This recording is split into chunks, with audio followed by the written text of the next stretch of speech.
Good morning, good morning, and blessings. Welcome to day 26 of the Do You Rules live stream experience. I'm your host, the one and only Cliche Jeff, and I'm somewhat balanced today. I had to I had to talk myself out of quitting on the day to start, but we'll get into that. Excuse me. Red book, where art thou? Red book, chapstick, leftover water bottles. I need less and less water these days. And the product of stamina, not needing as much, having hydrated as I do regularly in the morning. Wow. And so here we are. It is day 26. We start the week. I wrote down a couple of things, not too much today. I think part of it is, excuse me, the reality that I wanted to sort of quit. I didn't want to sort of.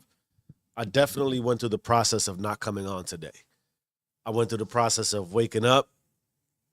I went through the process of sitting on the side of my bed, staring at my phone, somehow wishing it wasn't 3:30. I don't like when I do this because I feel like it immediately trumps my mindset of gratitude. But at the same time, if you follow me long enough to know, then you know that I've realized that these days certainly are not just inevitable, but also required. And I offer you that. I offer you that depending on where you're at, 26 days in, that you're making progress, that you're seeing growth, that you're building stamina, that you're feeling better about your life because you're improving your life.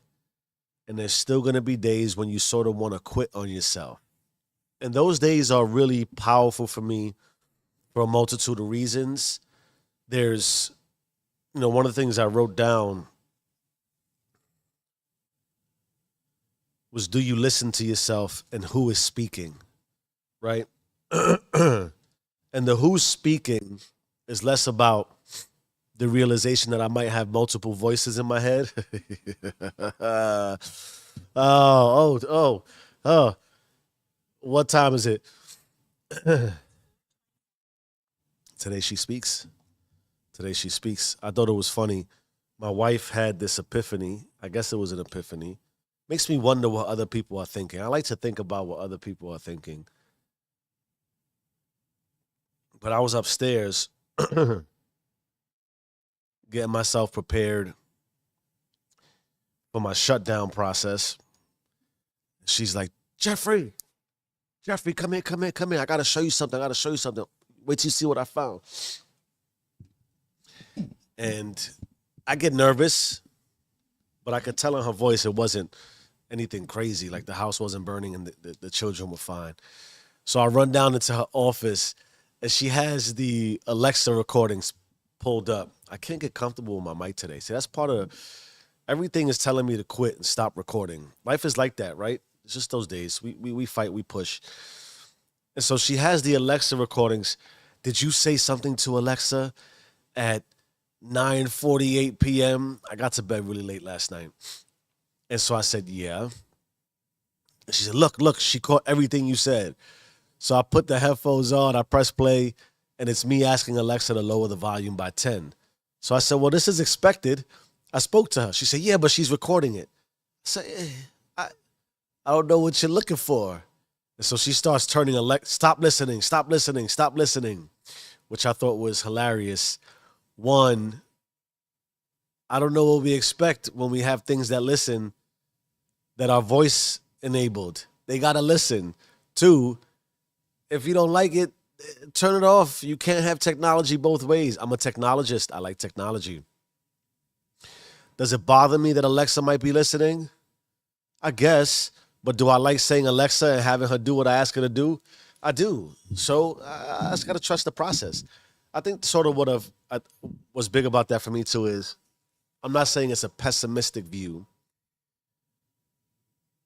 but if you're always looking for what might be detrimental, then you'll only see what's detrimental and you'll never be able to find the balance of what's positive about it.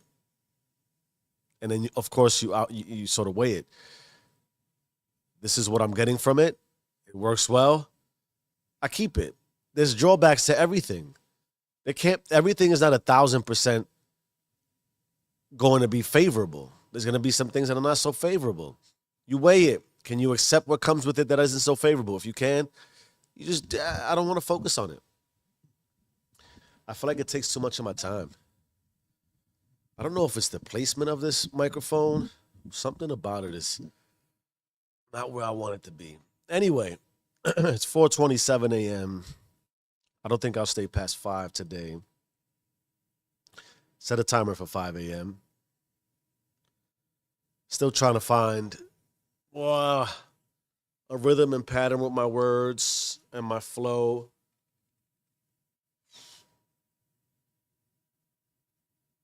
And the mission for today, there I go again, right? I pay attention to these things because it shows where my state of mind is at. So if you could think about, I thought I wanted to quit today. I didn't want to wake up. I can't stop touching the mic. I got to blow my nose. Excuse me.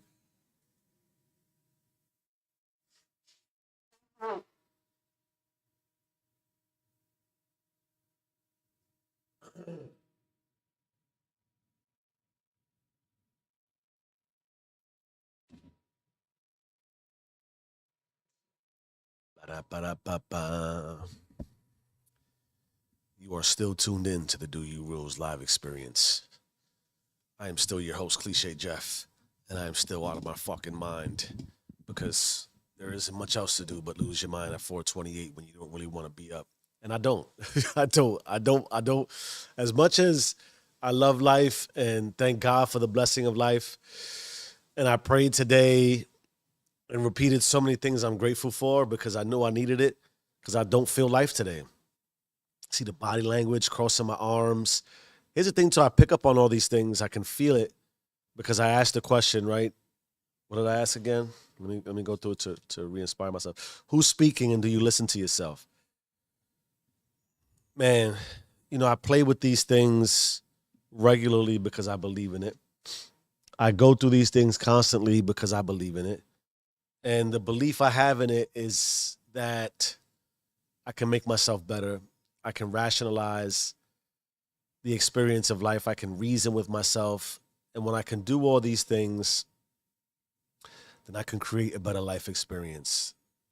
And ultimately, I read something to the effect yesterday, which I had said that came to me in a different way, but it was said probably a little more eloquently, but I'll repeat it, I think, in a way that I know how to say it, which is life is giving and taking at the same time. We get a day, we live that day, and that's all we really have until we get the next one, presuming we get the next one. And destiny and fate has a way of intervening and taking all that we've worked for or all that we're working towards and either flipping it upside down, redirecting you, or taking it from you. There's that. There's like tragedy in life occurs by the second. When you start to really broaden and listen and understand and appreciate and process, there's something happening to somebody right now that you wouldn't want to be happening to you. And of course, the chances and the percentages are lower than we think because bad news is not as frequent as they would. I don't want to say as they would. Bad news is not as frequent as we appear to absorb it.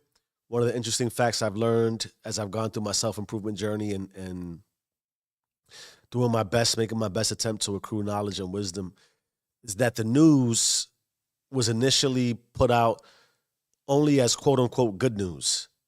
They didn't really report any bad news. Now that they not report bad news because there wasn't bad news, I doubt it. There's probably always bad news. But the point is, when they started reporting bad news, the news sold a whole lot more, right? Why? Because bad news it triggers us in a way that is startling and fearful and drama filled and gossipy and all those things that there's victim stories. There's all these things that occur that make us go, oh my God. Why? Because it can happen to us. In any event, the realization, and I believe it was Seneca, one of the Stoics. I'm still on that book, right? The Lives of the Stoics. He became apparently one of the most renowned philosophers and Stoics of his time. And he was almost sort of predestined or was predetermined based on his outlook, the skill set he had, the journey and the path he embarked on, that he would be successful in a large way. However, he faced a lot of death, a lot of tragedy, a lot of very close people were infected in ways and affected in ways that affected him. He went through an issue with his health almost for the entirety of his life. He was banished and in a state of flux as far as the rulers of that time weren't really keen on philosophy. And so in that way, he sort of had to keep himself subdued.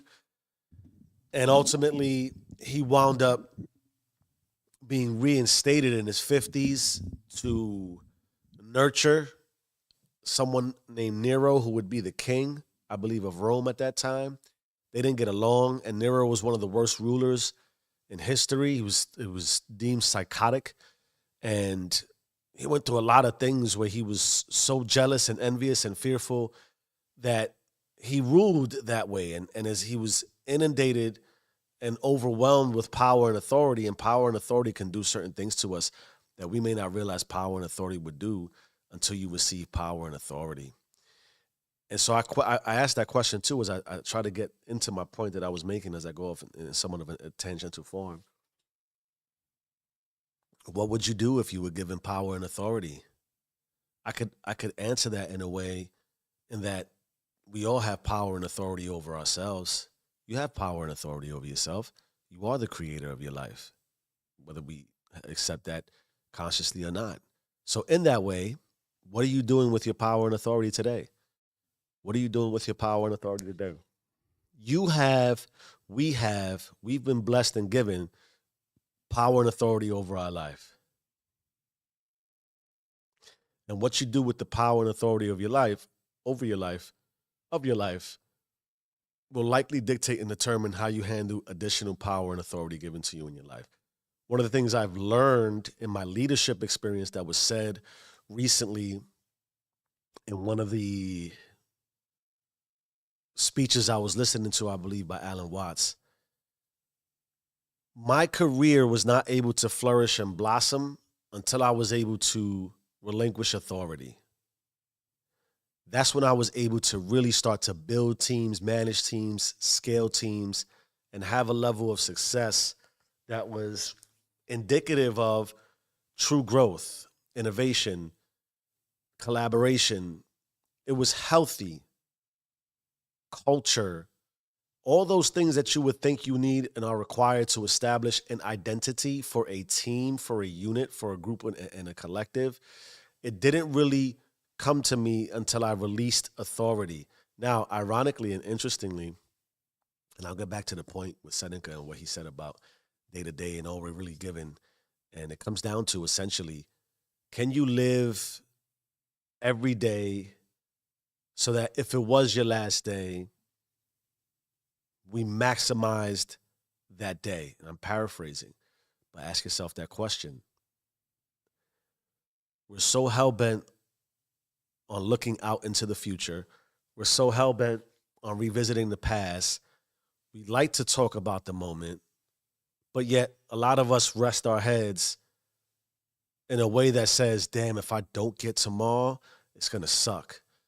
And that's one of the things I've learned to realize and has become iterative for me. And as I read, I'm able to have resonate because I believe that I'm learning these things. And I think we all can learn these things if we take the time to listen to ourselves, that I don't know and I can appreciate, I can show gratitude because nothing is guaranteed.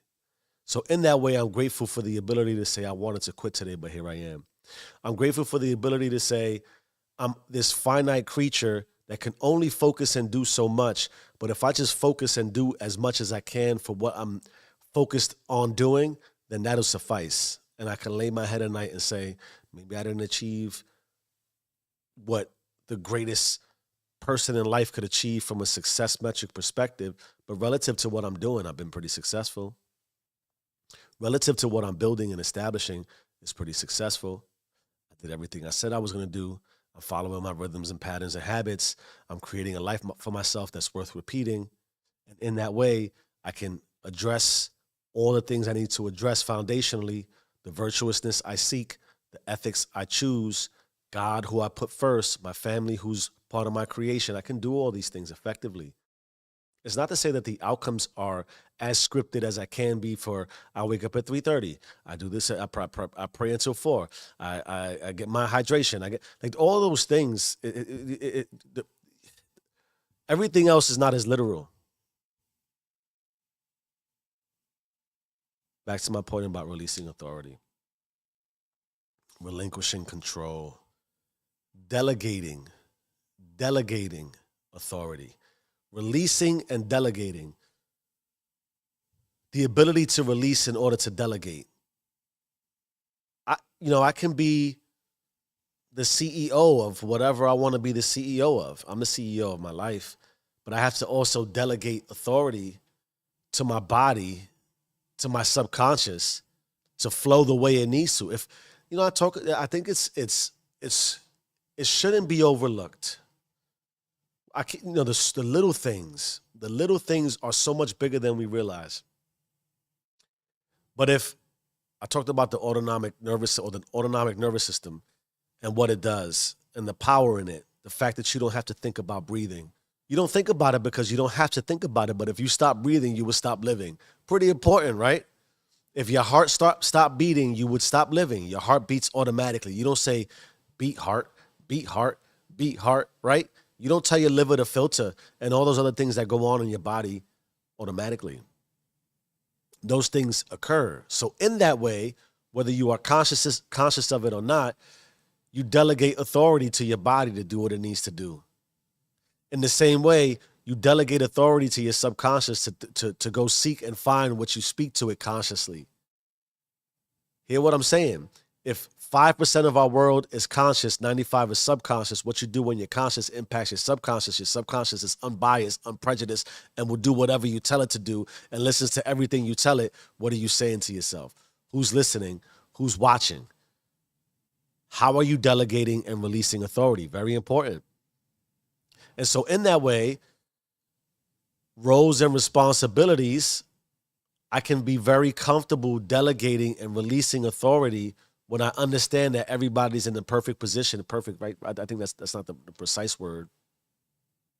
But relative to what you should be doing, what you need to be accomplishing, we have to be task driven in a lot of ways.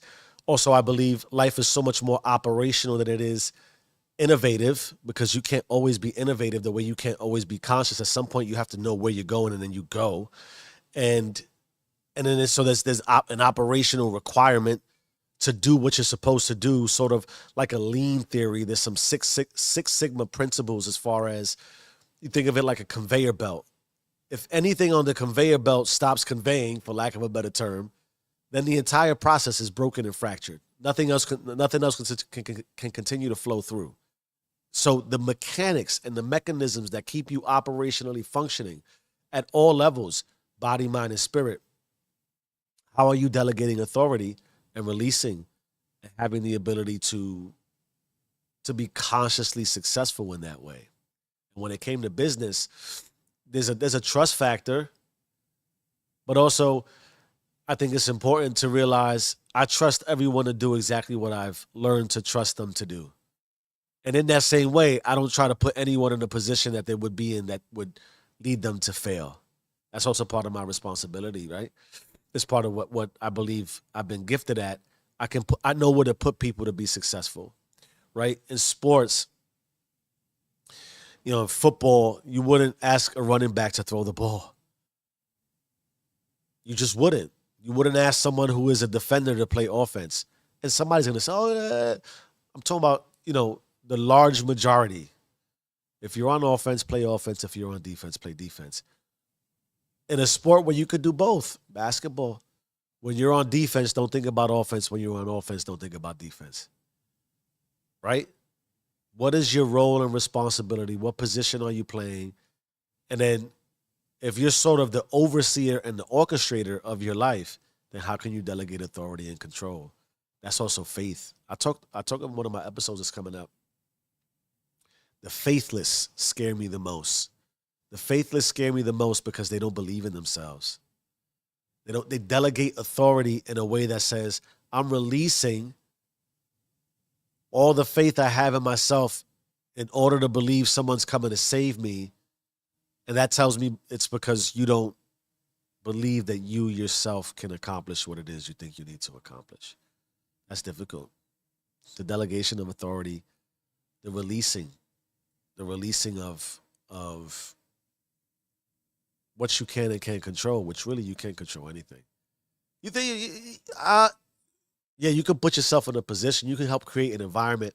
You can help develop a skill set, but how much control do you really have? Right? Don't think about it selfishly. Don't think, you're 1 out of 8 billion. How much control do you really have? Not as much as you think. Not as much as you like to think. Not as much as you would want. I like control. Yeah, I would love to be in control of everything. You say that until you have a lot of control and then you realize when I'm in control, the best thing to do is release control. It just is. I got my wife in my phone as CEO. Queen CEO Rodriguez. She could have all authority. There's nothing I don't restrict access from. Budgets, finances, expectations. We strategize together. We talk about roadmaps together. We look out in the future together. We come back to the moment together. We reminisce and we learn on the past together. And then I do it individually so that when I come together with the collective, and I do this in all facets of life. You do this with yourself. You do this with yourself, mind, body, and spirit. You do this with your circle, your spouse, your children. I do it in business with the people who are responsible for me upstream and downstream, and so on. I do it with God. This to me is fundamental, and it helps keep the rhythms, the patterns, the flows, the rhythms, the patterns, the habits. You are that, and as Seneca was saying in the book, and as I reference, and I think worth repeating, when you lay your head and you have your day, that's all you had is the day.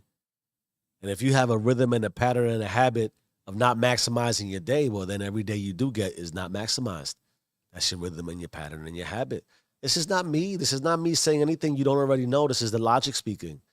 This is the reality of what occurs. And then you look up and we might want, like, again, destiny and fate intervene, and she has her own vision, right? It just is. It just is. And some of it is unfortunate. Some of it sucks. And I talked about it yesterday, I think. I can't remember what I talked about one of these days. But focusing intently on the fact that you really aren't in control, on the fact that you're not as strong as you think you are, on the fact, and this is not me at all trying to tell or say that you shouldn't seek the maximum strength you could seek physically, emotionally, psychologically, intellectually, gain all the wisdom of power and authority you can. But there's a universe. There's a universe. And so if you consider, I forgot distinctly where I was going. Oh, I forgot where I was going. Power and authority. You don't have control. The world is vast. All those things. If it was important, it'll return to me. Let me go back to what I wanted to say too, as far as how I can figure myself out here. I asked the question, who's speaking? Do you listen to yourself? Do you hear yourself? And if not, does that mean you are neglecting yourself? Who's speaking? Do I have multiple voices in my head? I think there's parts. So who's speaking? I want to continue to address that and then close it at some point.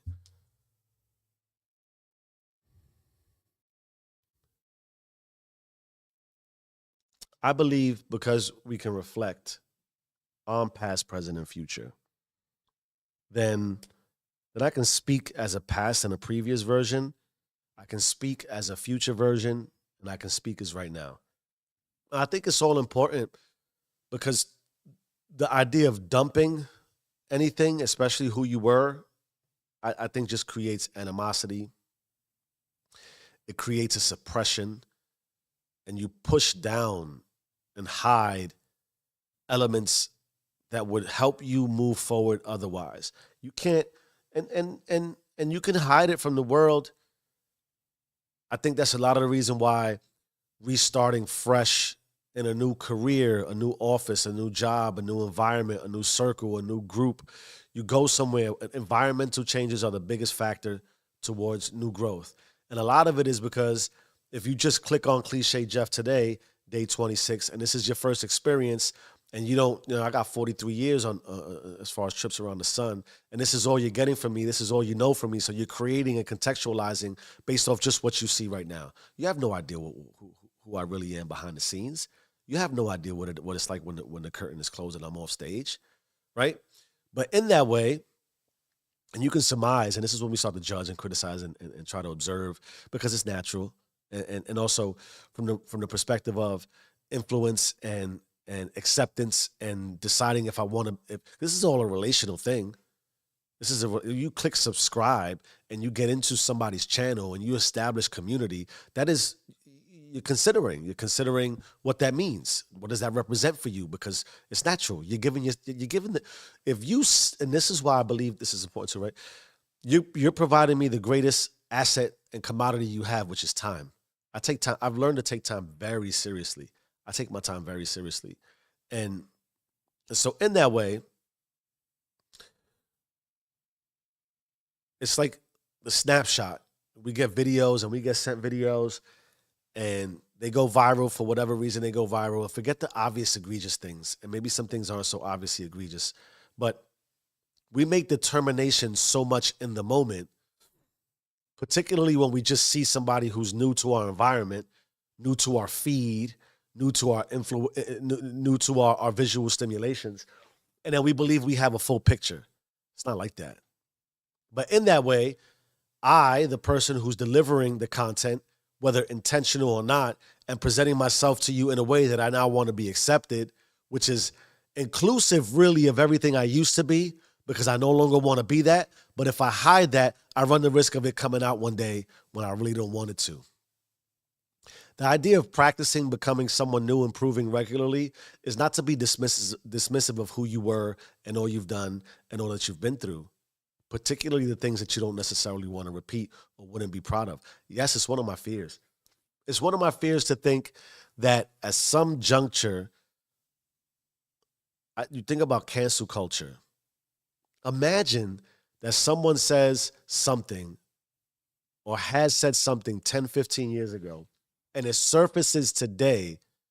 And because you accepted this person today and what they might have been doing over the course of the last year or two, that it could disrupt and interrupt and stop and cancel effectively everything that person might have been able to earn over the last year or two.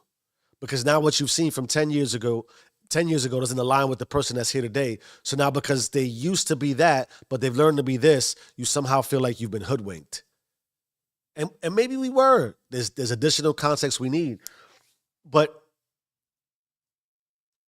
I'm fearful that we can make these snap judgments based off an immediate moment and not appreciate that we all have a darkness to us.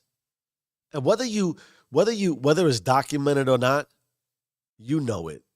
I think that's why we respond so feverishly or intensely to when we see something we don't like. It's because we know we're capable of that. And yet you don't think crazy things. You don't think demonic and disruptive and deep, dark things. We all do. We all do. That's why fear is so prevalent. Why do we get so scared? Because we fear that could be us.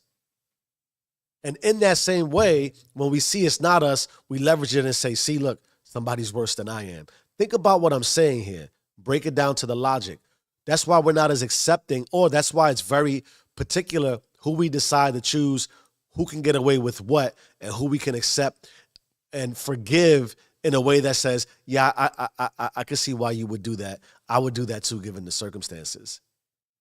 But what allows us to be forgiving and accepting of some and to cancel others? That's it. I don't know. I don't know the answer to that question. My point really to that is, I think that aside from us knowing that we could think crazy things, you can't tell me you haven't done some things you don't want to take back. Really? Is there anyone in the world living today that reaches, I mean, Mother Teresa? You know what's funny? The Jezebels, or there's somebody in the Bible, there's a female in the Bible. I forget who she was. And if you look at the Bible, the Christian, the standard, the New Testament, a lot of the people who were chosen have massive dirt. Right? Moses, you might think it was honorable. Moses killed somebody and had to run away before he became Moses. Imagine that. And you could say he should have killed that somebody, but you weren't the one that killed that somebody, so you don't know what it was like to kill that somebody and then go off and be hunted. You don't know that. Yet it appears quite often God seems to choose, depending on how you look at it, depending on what you read, and depending on what you believe, people who have quite the history as far as making decisions that you probably want to take back. But yeah, here we are. And we submit a lot of ways to, we talked about relinquishing of authority, delegation of authority. Apparently, based on what a lot of us believe, God is the ultimate judge. So why do we judge? Why do we waste our time? Why do we waste our time judging? I don't know the answer to that. I can surmise and we can, talk about it and rationalize it and reason together. But I'm fearful of that. And I think that stops us from the improvement process. That I've done some things that I don't really want to be revealed. I don't want the light shined on that, because if it did, it's not going to put me in the good light. And when I'm not in the good light, I don't really know how to handle that, because why? I suppress who I am in the dark. And when I suppress who I am in the dark, when it comes time to really be out there and stand forward and say, listen, I make mistakes and I'm trying to be better. We don't have that level of fortitude because we're not really listening to ourselves. Who's talking? We have to at some point reach a comfort level with, man, that's what I tell myself. I talked about imposter syndrome. How could you know that you want to change because you have done some things that you don't want nobody to know about? And you think some things you wouldn't want nobody to hear, but you keep doing those things and you keep speaking those things, and somehow you want to change, or somehow you expect to change. You can't guard against it. It's happened. Acceptance is key. Give me about 30 seconds.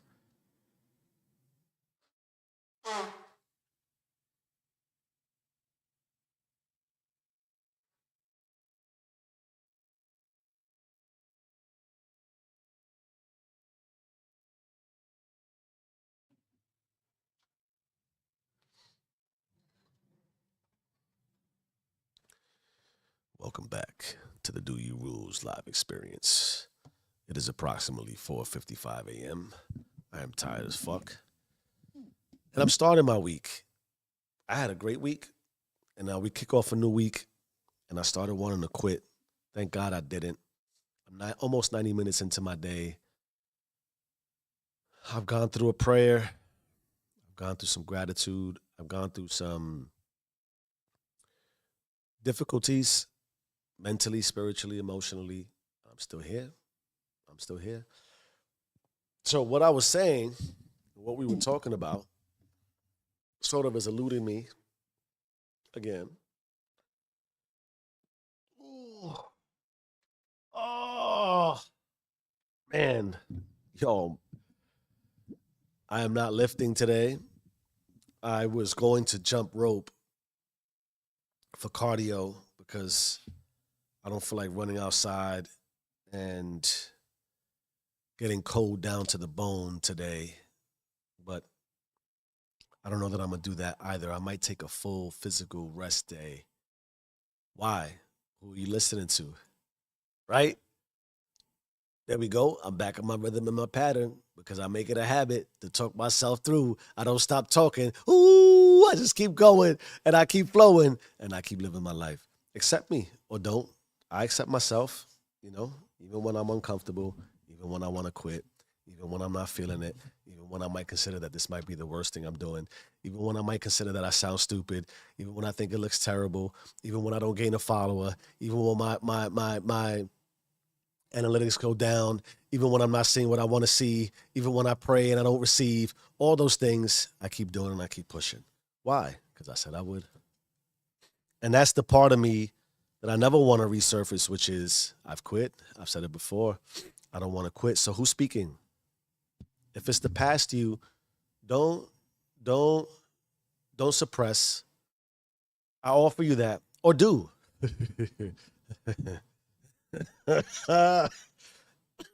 Excuse me. Oh God. And if you do, I ask the question, how's that working out for you? Who's speaking?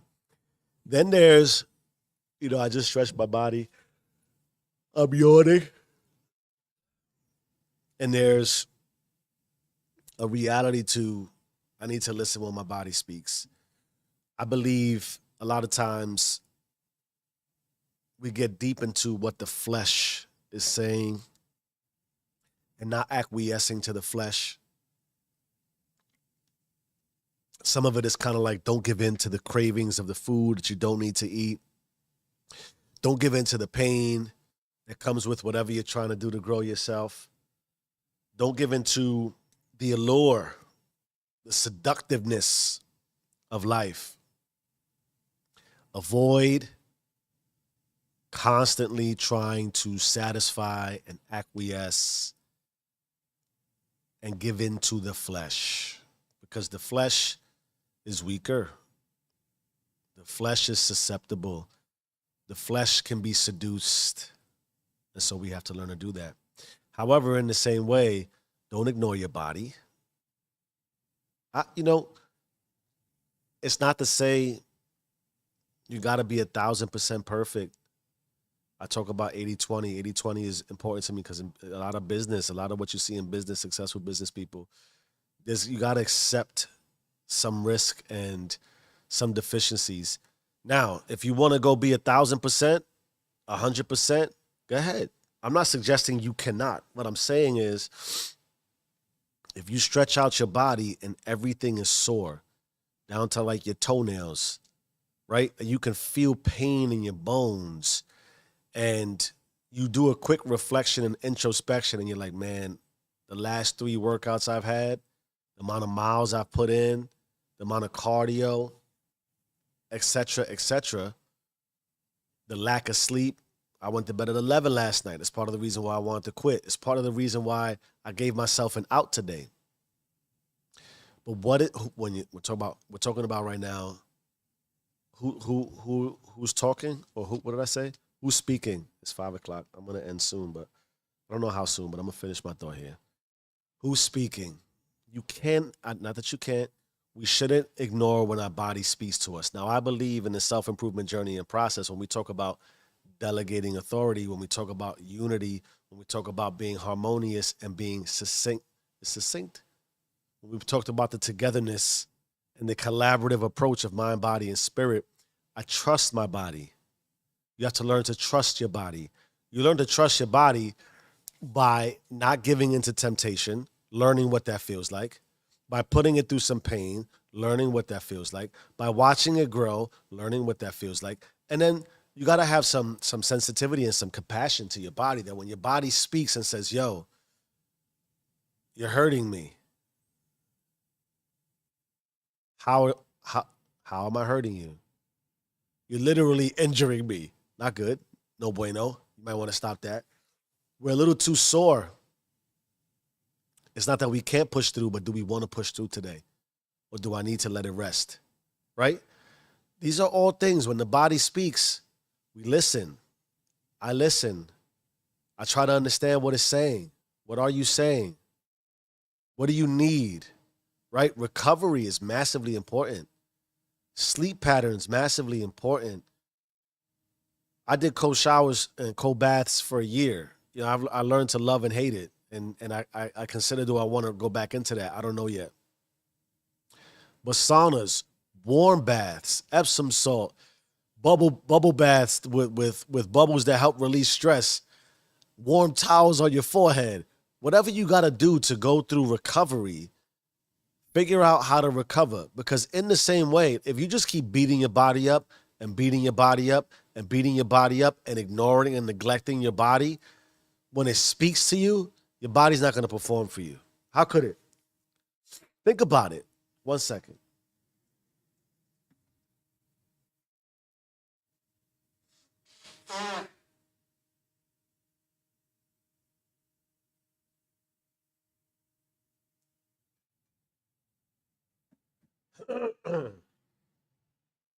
I'm having deja vu right now. Yeah. Think about it. If I am your body, we've gone 41 minutes and 21 seconds. If I am body and body is speaking, and every time I speak to you, you ignore me. And then when you really need me, I'm like, come on, body, you can push through this. You can do it. One more rep, one more mile, one more. The body's gonna be like, fuck you. Because when I reach out to you and say, yo, you break down, right? Because you ignore me, I'm gonna ignore you and neglect you. That's part of it. You can't forget who you were. You can't push that down, because that person will shoot up. That's another thing. When you least expect it, it's lurking and it's waiting, and it'll cause massive disruption to your life. Same thing with your body. Same thing with your body. You got to take care of your body. So, do you listen to yourself? Do you hear yourself? If not, are you neglecting yourself? Who's speaking? I believe, as far as the unified process spirit, which I believe is your direct channel and phone line to God. What is your spirit saying? Do you feel spirited? I think there's a way to feel spirited. Do you feel energized? Do you feel a little low? Do you feel in between? Are you chasing what would be the proverbial dream? Are you lean in that way? Are you centered and focused? Where's your spirit? Right? Where's your spirit? If there's going to be days when you want to quit, how do you push through? That's your spirit. That's your spirit. And you have to rationalize and reason with your spirit too. And you have to allow your spirit to reason and rationalize with you. Delegating authority to say that, that's why the subconscious and the conscious is big. God is big. I release and I say, this is where I want to be. This is what I want to do. This is how I want to do it. And I talked about, I don't necessarily want anything other than when I fall, reach your hand out and pick me back up. And every now and again, let me know I'm doing it right, you know? And every now and again, remind me of what I don't want to be doing. So in that way, you might need to sit on your bed a little bit longer. Maybe you even pray and meditate a little bit shorter and record for a little less time. You take a little more of a rest than you might have expected. But what are you saying in your spirit when you want to quit? Are you able to really produce the power and the magnitude of those words and leverage it in your spirit? What would it mean to us if we quit? How would we feel? How would that change our thought process? How would it change what we think and say to ourselves? What are we hearing? What are we listening to? The spirit, I believe, is the ultimate empowerment. It's the ultimate ability to endure. And that's what we really search for in the self-improvement journey, is the spirit to ensure that there's a book, The Obstacle is the Way, and I talked about the obstacle in an episode yesterday. If you're going to reflect, if you're going to use the past as part of the mode to give you the power, the influence, the motivation, and inspiration to move forward, then your past has to be littered with forward movement. That's part of why reflecting and we have our close of the week to reflecting, my spirit knows I've been through days that I wanted to quit. Why do these things sound so cliche and so standard? Because I don't think if you aren't able to relate, it's because you haven't gone through it. It's because you quit, and quitting means stopping. Quitting means stopping. And then you make it more absolute than it has to be. So you become a quitter, which really means that it's not that it's ended. It's you're living as a quitter, right? Man, I wrote something down, man. I don't know where it's at. I don't know where it's at. Shit, but I'm thinking about it and I can't have it come to my head. Oh,